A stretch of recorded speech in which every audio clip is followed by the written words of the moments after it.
Okay, so first of all, thank you, Sherilynn, for coming in. This is Sherilynn Milsom of our Ask the Expert series that we're going to be running with RevNyou. Sherilynn is based mostly in Alberta, and we're getting her on the property management. So I actually connected with Sherilynn a couple of weeks ago. We had a phone call, and well, a couple of days ago, sorry, not a couple of weeks ago, but a couple of weeks ago, I started following Sherilynn, and the information I felt she has to offer is so powerful. I reached out, and I wanted to share that with all the people in our community.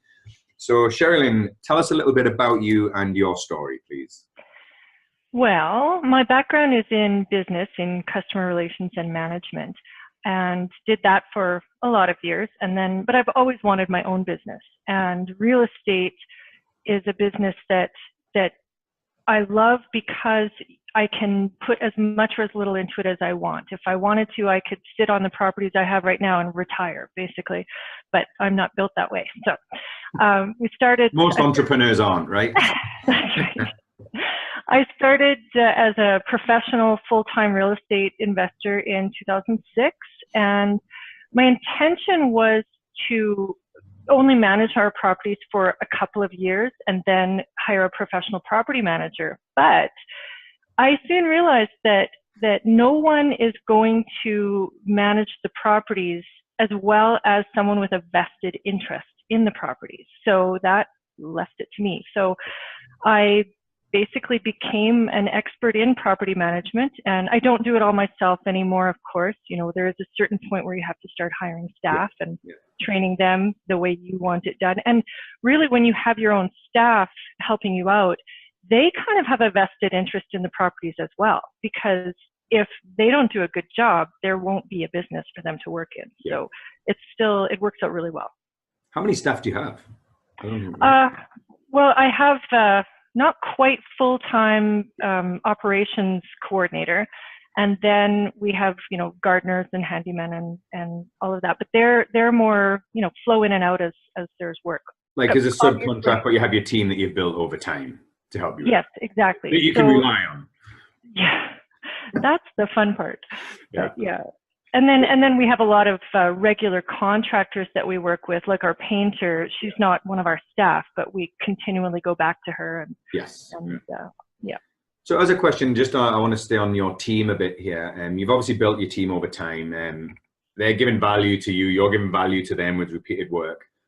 What advice would you give to someone who's either a solo landlord or a very few properties for building their team and getting that value back to it's easy when you're giving 20 hours of work a month to someone for them to be loyal to you. But if you're only giving them a job every couple of months, couple of years, is there a tip that you would give perhaps to stay engaged with that team member? So when you pick up the phone, they look and go, oh, it's Sherilynn. Let's answer that. Pay them right away. So, especially with subcontractors where they're not employed by you, when they send a bill, I pay it within one business day. Often I'll pay it the same day. Now, of course, I do want to check their work first, but I always try to go, if it's a big project or a big paint job or something like that, I try to get there the next day to check it out and pay them immediately. Because it's amazing how many people are slow to pay their contractors, and then if people have to fight to get paid, how much do they want to work for you? Yeah, and that is a great tip, because I noticed that with working with subcontractors as well. I find if I'm dealing with other people's properties that we look after, they're like, oh, well, I'll pay it when the rent comes in. Well, that's not how I operate. So we'll pay them from our company, and then I'll take it when they pay me. I'd rather take that on and keep that good relationship. And, exactly. I know it's easier when we have a lot of work, but that is a great tip for when people just have, you might phone them once every 2 years, but if they know they're going to show up, do a smaller job even, and then they're going to get paid within 24 hours, why would they not answer that call? Yeah. And especially when contractors are busy. Oh, yeah. Well, and with staff, like with my operations assistant or coordinator, I never know what to call her. I love the title, though. That's great. We need better titles in our office. I know. The important thing there is, especially for me, I'm a bit of I'm very hands-on. I like to have control. I like things done to a very high standard. But I have to accept that not everybody's standard is going to be as high as mine, unless I spell it out and micromanage, which I don't want to do. But it's important to recognize when people are doing their best, that you show appreciation for that, because their best might not be your best. But if they're doing their best, it's really important to recognize and appreciate that. Yeah, and I've been guilty of that as well, because like you say, when it's your house and you want things done a certain way, I'll show up to a job, and I am a hands-on person anyway, and I'll sometimes step in and it's like, no, you don't want to annoy them. So yeah, I've been guilty of that, so I can understand that. Now, is there any common mistakes that you see repeatedly, like behavioral things that you see people doing as landlords? And again, I'm thinking more in my head of the, they've got a suite in their basement, perhaps, as a mortgage helper, or they've got 1-2 properties. We're not talking in the professional range, but I'd say the majority of landlords that are smaller number of properties. Is there mistakes that they do over and over, and you just, what would they be? I think a big thing is not setting up expectations right from the start. So, for example, one of the addendums to our lease is a rules and regulations sheet, and it highlights a few things to better take care of the property, which protects us and protects the property. A few things for just consideration of other tenants, like not doing laundry at 1 a.m, and also expectations like there's no smoking, there's no cultivating marijuana, there's no this, that, and the other thing. You clean up after your pets right away. So it highlights all of the things that are most likely already in the lease. A lot of them are in the lease, but it highlights them and just sets up the expectation of here's what your responsibilities and rights and consequences are, and then also following through. So, for instance, if you have a rule that says, yeah, you're responsible for mowing the lawn, and it says right in our lease that it must be mowed, when it's this long or whatever it is, or snow must be shoveled within 24 hours. Yeah. And if it's not, then we're going to hire somebody to do it, and we're going to charge that back to you. And so setting up the expectation, but then following through. Because if you never follow through with any of these things, then you're giving people permission to treat you the way you don't want to be treated. Yeah, teach them how to treat you by that. Exactly. There was a great point you mentioned. Sorry, I didn't mean to. Oh, that's okay. And I'll do this anyway. Like I know we were like this on the phone, wasn't it? Backwards and forwards. But you said you follow through on that, and then even in the expectation of cutting grass, shoveling snow. Obviously, we don't shovel snow. We're on the wet coast where it rains all the time. But what you said in that, you also have the consequence of if they don't do that. And I see a lot of people have an addendum where you got to cut the grass, but there's no follow through of, well, what if I don't cut the grass? And then they try and evict someone for not cutting the grass. I'm not sure. And I know I'm just using this as an example, but then if that goes to, an arbitrator, they go, well, you didn't say you were going to kick them out if they didn't cut it. You just said, don't cut it. Whereas you've got a clear stipulation of it's going to cost you money if you don't do it. And then if they break that term, that's a material term that you can then evict on if they continuously break it, correct?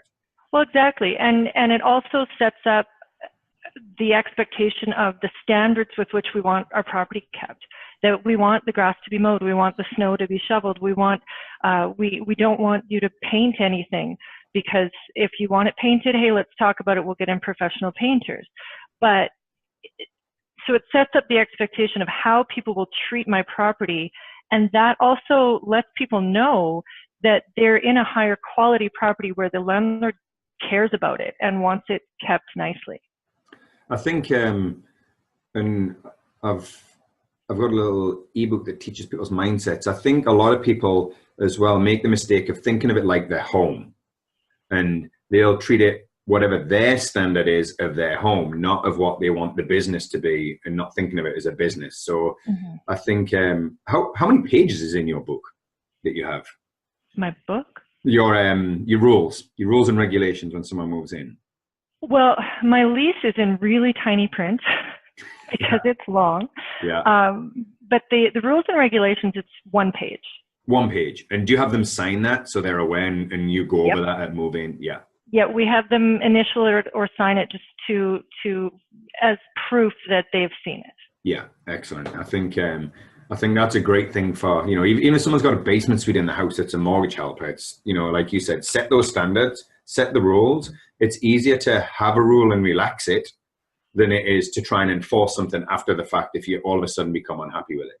Is there a way people could get, where would you recommend someone to go and get an idea of these rules? Because a lot of these rules, I'm sure you've learned along the way, and all of a sudden you're like, shoot, got to add that in the rule book. Yes, actually, it's been a long, arduous process to develop my paperwork, and most of it has been developed by experience in one way or the other. Yeah. And I mean, on my lease, for instance, I had improved it over time, but we actually had a mastermind group a few years ago with 5 other very experienced investors in it. And we got together and did a brainstorming session, shared our leases, we read them in advance, and basically highlighted all of the things that we liked out of everybody else's leases. So my lease is based on my 12 years of experience managing properties, as well as the cumulative 100 years of the other landlord's experience. So it's ridiculously thorough. Now, as far as where you can get it, I know we were going to mention this later anyway. Yeah. I am doing more online training, yeah, and I do have a course coming up. It's a landlording deep dive course, and one part of the course is going to be on documentation, really strong documentation, and I'm going to be providing all of my documents so people can use that to, you know, strengthen their 100 years. Yeah, I think and another, and I want to come to that as well and discuss that experience that you've got. I think even if someone's just networking with other like minds and learning from collective experience as well would be a great, I guess, analogy on that. I know I heard someone say it, and I was trying to think who said it to me, but it went, you know, we learn from experience, and it's a tax that we pay, like a stupid tax, yeah, for our stupid mistakes, right? And you want to pay as little stupid tax as you can. So it's usually the most expensive one. Yeah, well, but and along those lines, you also have to, this is how I look at it anyway, is that every mistake I make just teaches me something. Yeah. So for instance, we bought a condo in the boom in Edmonton, and it turned out to be a terrible, terrible purchase because the developer embezzled the reserve fund. So anything that we had to improve or repair came as another special assessment, and just so many reasons why it was a bad purchase.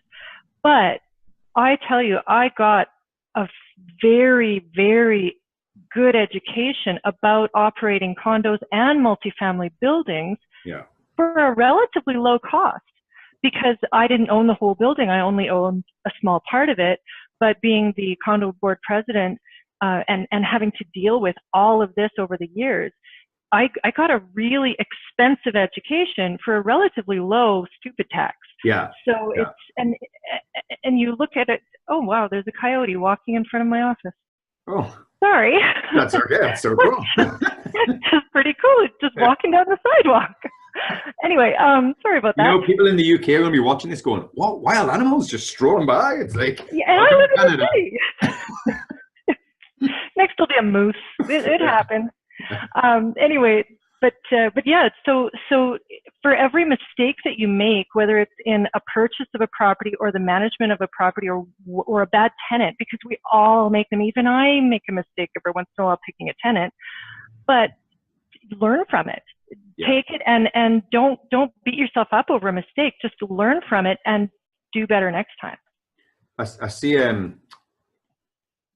what you were saying there as well is, and it's a great because of that mindset, right? You've changed your mindset about how people see them as problems, and they get emotionally tied to those problems, and then they make an emotional decision.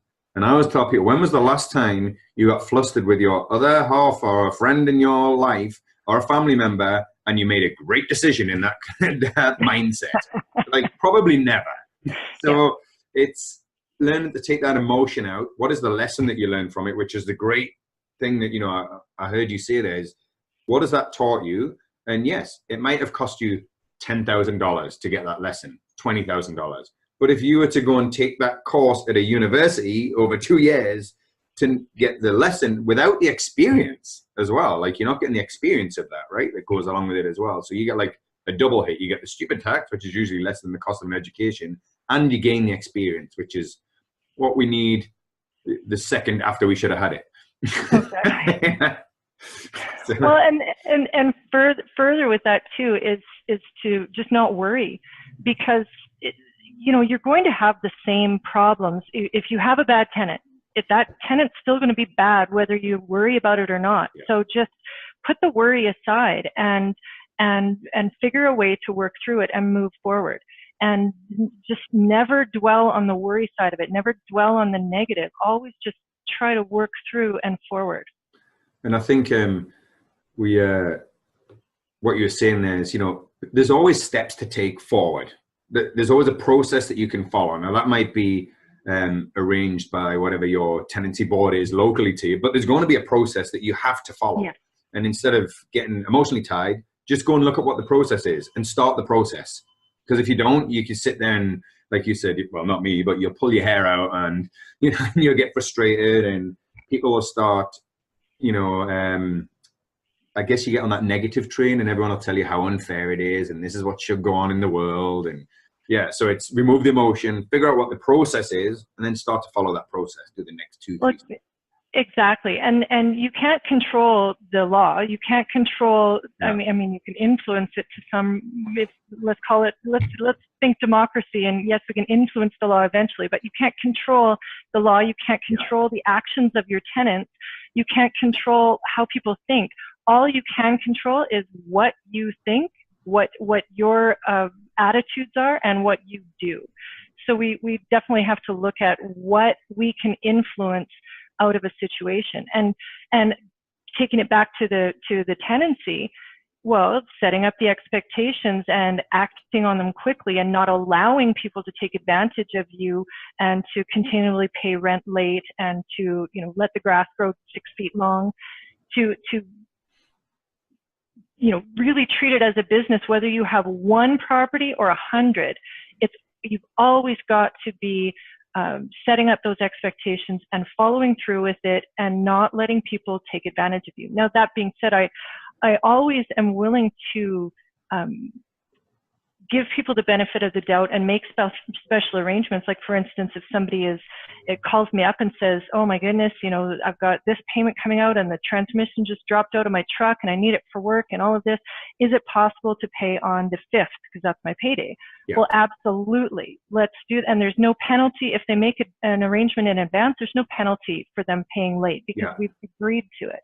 Now, of course, if the 5th comes around and they don't pay me, okay, now there's going to be some consequence.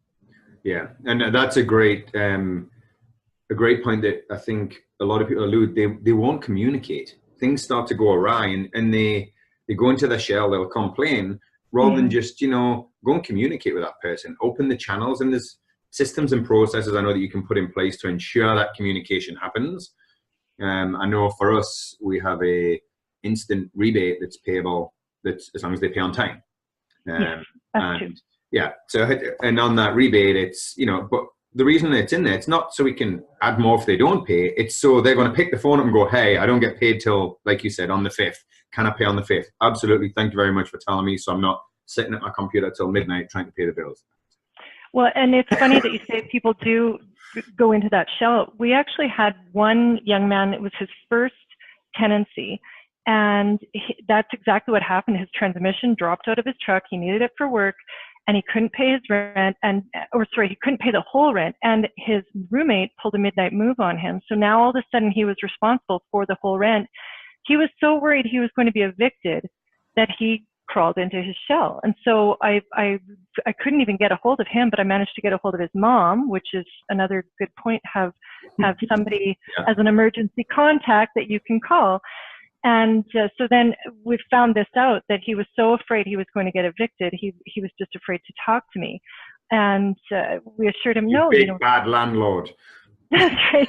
If you arranged it in advance, we would have had no trouble. We could have figured something out.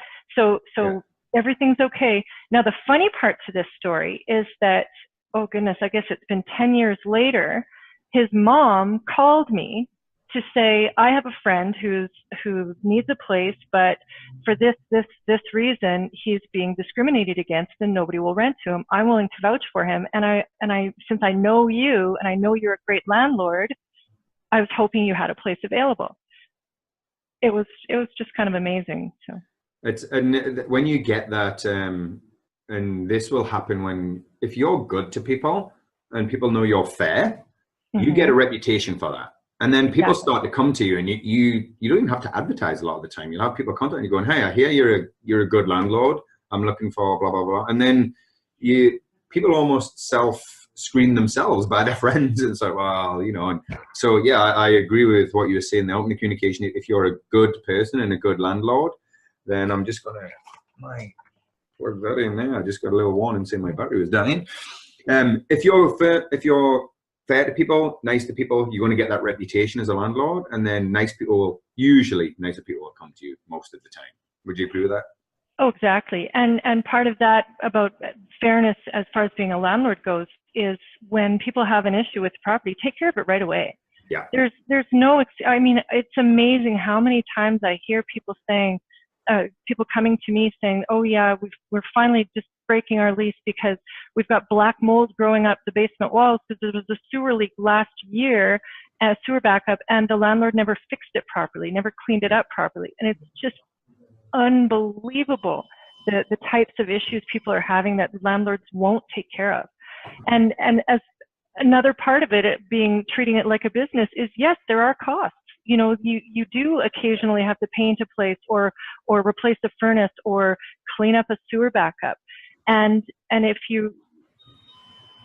thing is, if you let deferred maintenance items go, it only gets worse.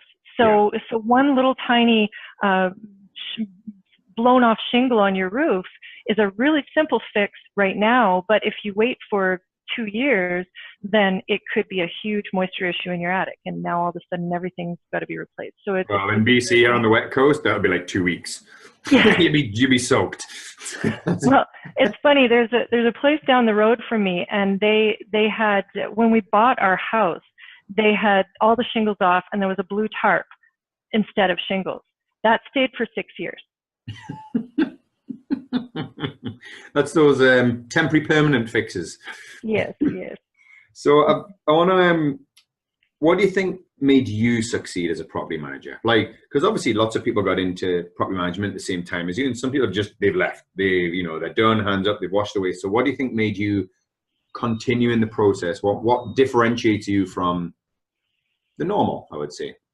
I think the attitude is a huge part of it. The whole, don't worry about what I can't control, always move forward. How can I positively influence or impact this situation? So that attitude and just not focusing on the negative, but focusing on how to move forward.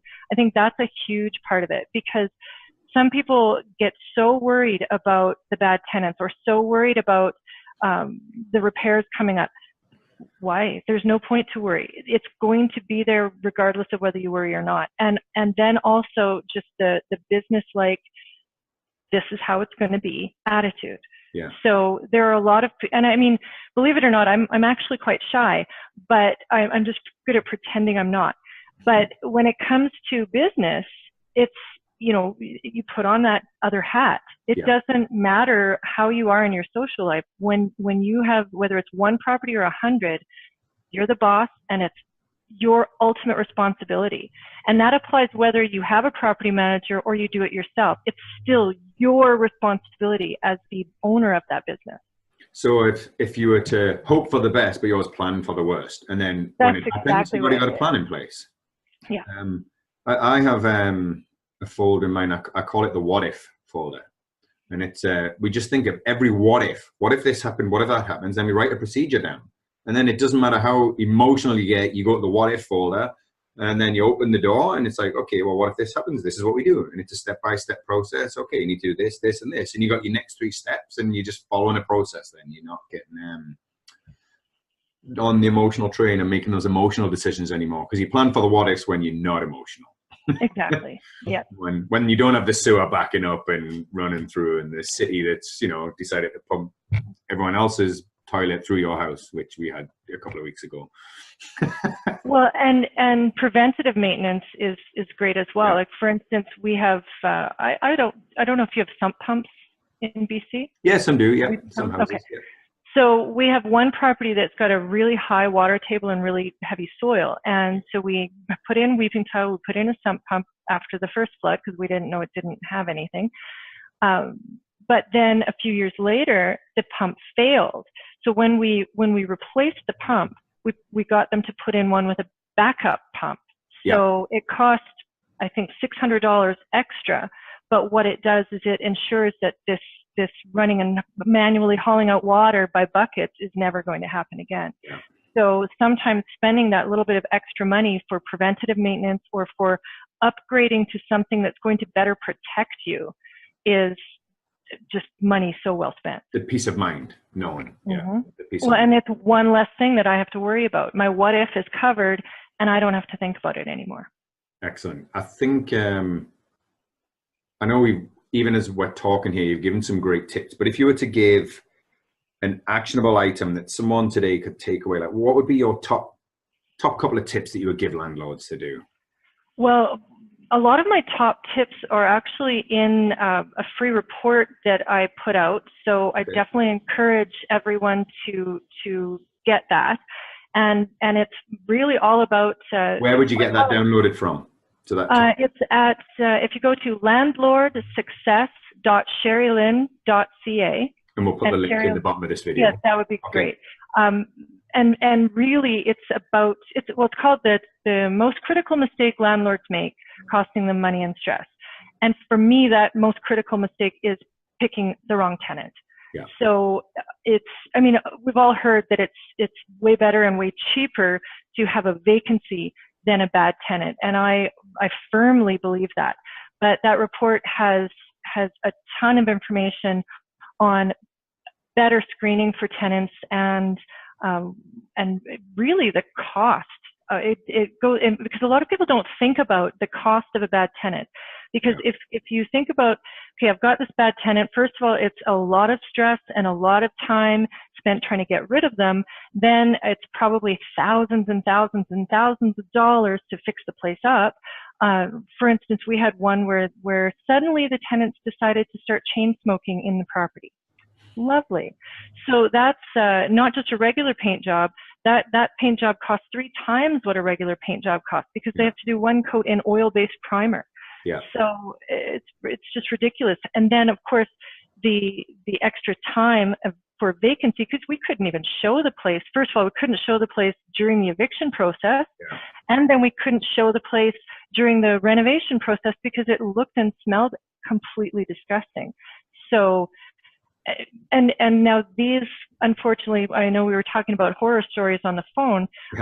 This is one of ours where all of the references checked out fine. The credit scores were reasonable. Tenant history, job history, everything was fine. But, and they were good tenants for the first 6 months, and they paid on time, and they didn't smoke in the place. And we really don't know what changed. But yeah, some people, it's like a switch flips, and all of a sudden they're not a good tenant anymore. Those people still get me every once in a while, but and that's going to happen. I think you have to plan for that. Exactly. On those horror stories, we had it was a family, couple of kids, young couple, a younger couple. I say young, it's because I'm getting old. They're in their mid-20s, and they were good. They were like mid-range tenant, and they were in a mid-range house, so the house suited the tenant. And then all of a sudden, they separated. It ended up with holes punched in the walls. The door kicked off on the front door that just got screwed, and we give the notice to repair, and it just went downhill fast. And then you issue the paperwork, they contest it, and it took a few months. It ended up being like $9,000 of damage, which is I know when you're in this game a while, you think $9,000, okay, that's not as bad as some others. But it was like I almost wanted to bring our kids back and say, can you bring them back to draw on this wall because they missed one? Like they did every wall in the house. The microwave had been hung off. Everything on the stove was broke. Like it was just, but it happened so fast from being a nice person down. And when you're on about mindset, I wanted to say that I looked at that and I was like, okay, they're in the house for 3 years, $9,000 of damage, which most people, you know, lose their shirt. That's it. They're selling the house, they're out the game. And I'm like, but they paid down, you know, 10 to 15,000 in my mortgage. So I'm better off. As a business, I made a profit. So, and I didn't do all the work. It wasn't out of my time. I got someone else to do the work. So it created jobs in the community. You know, you got to take the positives out of that. And now we've got a nice house to rent out again.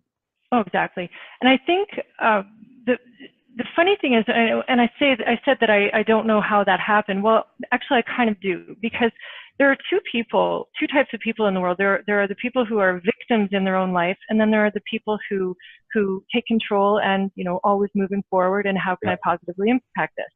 So one of the things that we try to pick out when we're choosing tenants is, are they a victim mentality? Because it's the victim mentality that is the one that's going to destroy your place. Because what happens is they get their hours cut back at work, or somebody in the family is very sick or dies, or they get laid off. Some sort of major thing happens to them that's negative, and all of a sudden they're oh, woe is me, and it's not my fault. Wash the hands. Yeah, look how this is happening. Look, exactly, and they suddenly just start blaming everybody in the world. And then there are some people who just assume that because you own a rental property, oh, you're the big rich landlord, you know, you're the monopoly tycoon, and so none of this matters to you, and we're going to kind of punish everyone around us. And there really are those types of people out there, and usually it's a victim mentality. So that is one thing that we try to screen against when we're picking tenants, because it's not where people come from that's important. It's not what they do for work. It's not what their level of education is. It's where they're going. So, I mean, you can have one thing I do when I'm training my management assistants is use the example of working at McDonald's. You can have somebody who's working at McDonald's because they're putting themselves through university. They've got a direction. You can have somebody who's working at McDonald's because they're on the management track, and they see that, wow, this could be, I could eventually own a McDonald's. So they're on that management track. And then there's the third type of person who's working at McDonald's just because they're too lazy to improve their skills and find a better job. And we're not putting McDonald's jobs down, by the way. Pardon me? We're not putting McDonald's jobs down, by the way. That was just as a reference point for an analogy. Exactly, but my point is that you can have somebody who works at McDonald's who's in an upward direction, or you can have somebody who works at McDonald's who's a victim. Yeah. So it doesn't matter that they work at McDonald's; it matters which direction their life is going. Yeah, and that's I mean, I always say, you know, we're in a smaller town here where we invest, and people say there's no jobs, and I'm like, there's lots of jobs. There's people not willing to work, and there's a big difference, and that's a lot of the tenant profile, you know, and I don't want to say it's a generational thing either. It's not. I feel a lot of people want stuff handed to them, and it's like, well, no, you have to take responsibility for your own life. Like, I've got one guy that wants me to go and pick up his rent all the time. I'm like, well, no, you'd bring it. It's your responsibility to pay. It's not my responsibility to find out when you're home and Facebook message you, and then you weren't home on the 1st, so you'll be back on the 3rd. That's not my responsibility. So yeah, people have to take responsible for their own actions and themselves. So how would you screen against that? Against people being responsible for their own actions? The victim mentality. When you're showing the property to someone, it's not just about them seeing the property. It's really more like a job interview.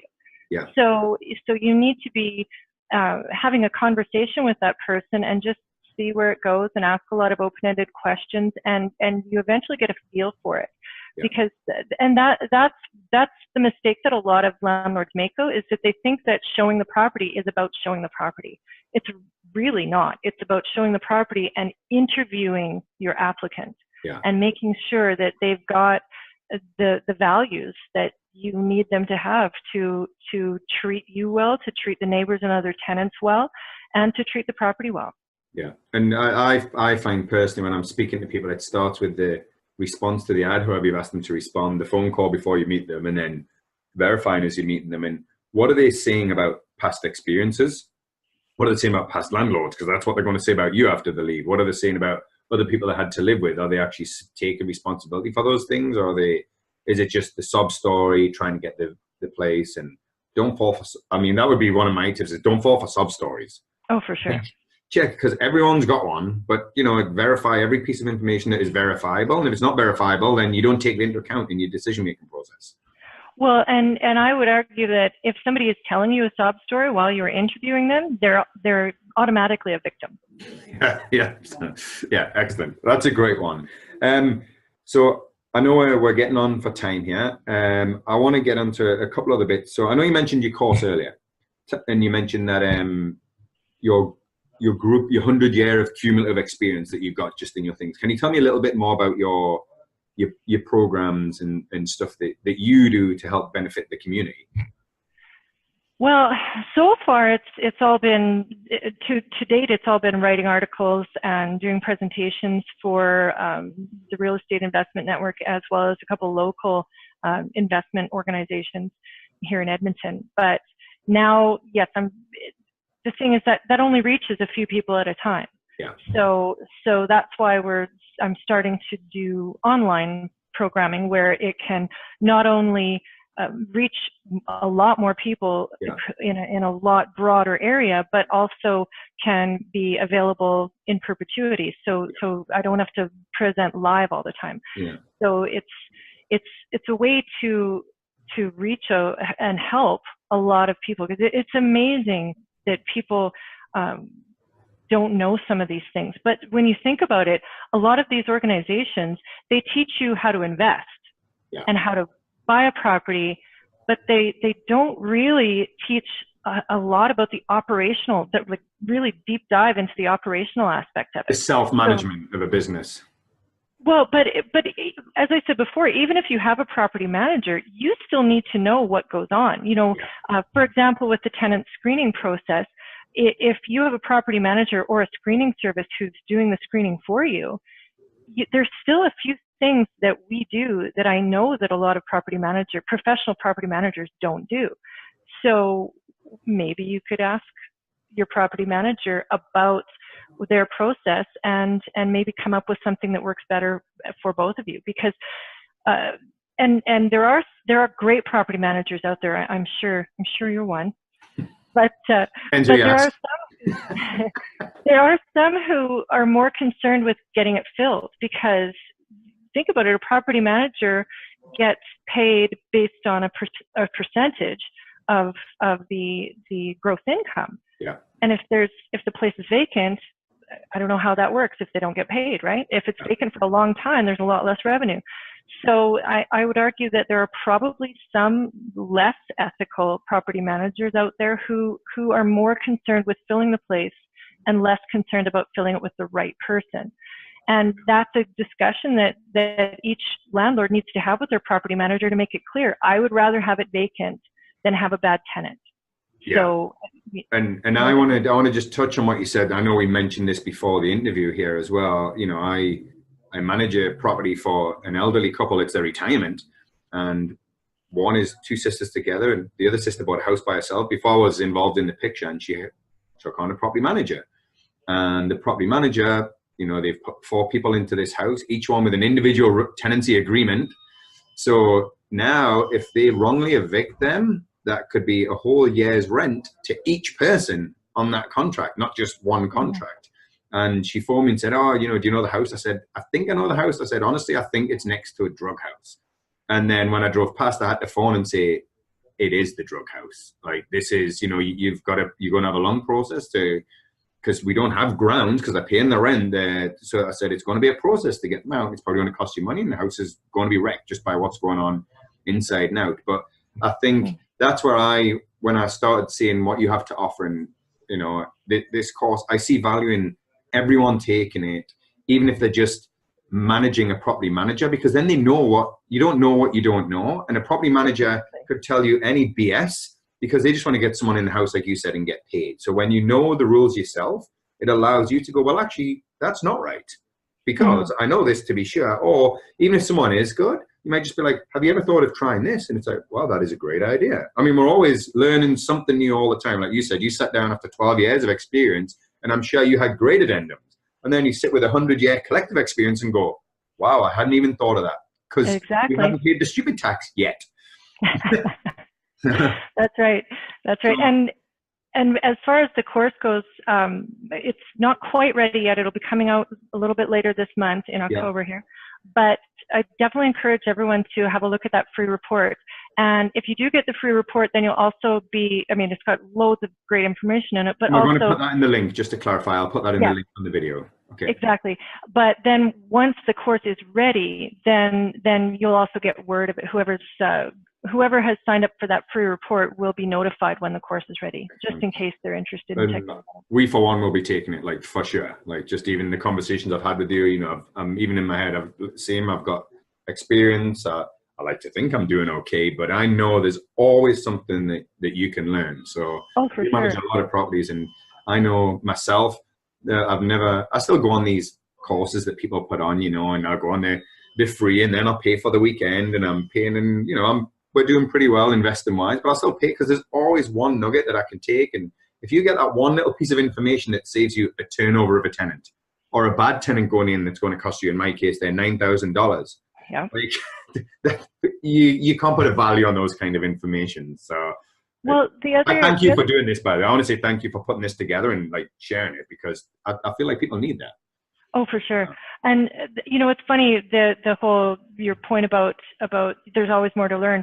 That's actually one of my favorite things about being a real estate investor, because I have a bad history with jobs where once I master one, then I get really bored. And if you look at my resume, it's 9 months here, 2 years there, 1.5 years here. But real estate is the only thing that really holds my attention, because it's always changing. It's impossible to master. There's always something to learn, because the standards change, the rules change, the economy changes, the tenants' expectations change of, okay, well, I want to be next to rapid transit now, or whatever. So it's always changing, and there's always more to learn. So if you went back to school now, would you be classed as ADD, would you say, to some degree? I don't know what I'd be classed at. As I see a lot of entrepreneurs, and even people in real estate, it's like we have that, you know, that, oh, I'm doing this, oh, shiny, and off we go. And, you know, I think, like you said, that's great. Yeah, it's great because it is changing, and there is always something. Governments change, rules change. I mean, I know people that they're getting out of the game because the government changed. I'm like, if your plan was on the government staying the same for the next 20 years while you invested in managed houses, then you probably should have had something else in your what if file. You know, what are you going to do if that happens? Well, again, we'll put the links for that in below. I know we said we don't want to, you know, be pitching everybody, but I want people to understand the value of education and learning something as well. I mean, that's, you know, I invest in it myself every year, a lot of money to keep going. And when I saw your stuff, I'll be investing in that as well and continue to do so. But if there was one thing, like this golden nugget you want to offer to landlords or property managers, and again, I'm not thinking of the big companies here. I'm thinking of the person that's got the basement suite, the one rental that's going to be part of their retirement. What would that one tip? I know you got your report. I would say that would be a one tip that you would say to offer them. I think I already gave all my one tips. Treat it like a business, and a vacancy is always better. Attitude's a huge one. Awesome. Yeah, those are probably my 3 biggest tips.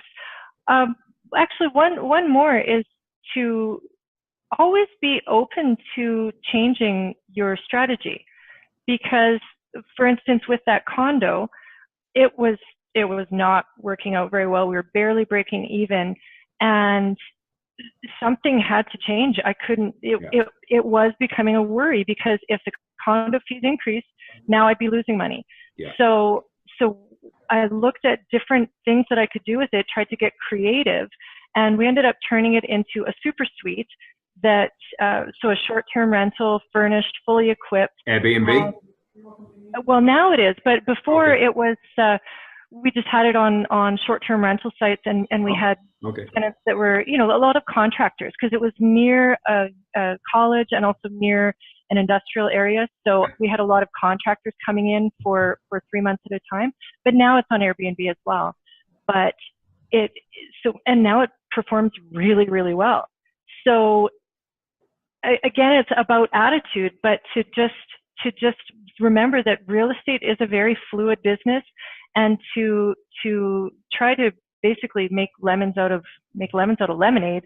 Other way around, make lemonade out of lemons. When something negative happens, just try to get creative. Try to think of how you can turn it around to make that little bit of extra money, whether it's adding a suite or renting out the garage separately or something. There's almost always something. Solution-based problem solver. Exactly. Yeah. Excellent. Well, Sherilynn, thank you very much for your time. I really appreciate it. I enjoyed our conversation the other day on the phone. Again, you know, every time I'm speaking to you now, even this, it's I feel like I'm getting little bits of nuggets going into my head here. We will put the link in below. And again, thank you on behalf of RevNyou and the viewers we're going to share this with. Thank you. We'll stay in touch, and we look forward to hopefully doing another one in the future. Perfect. And I just wanted to mention too, in that report, there's ways to connect with us as well. So the Facebook and Instagram and all of those links are there. So you can, if somebody has a question they'd like to see answered, they can feel free to get in touch. And put it on there. Thank you very much. And thank you for everything that you're doing. And until next time, we'll see you again. All right. Thank you. Okay, bye-bye. Bye.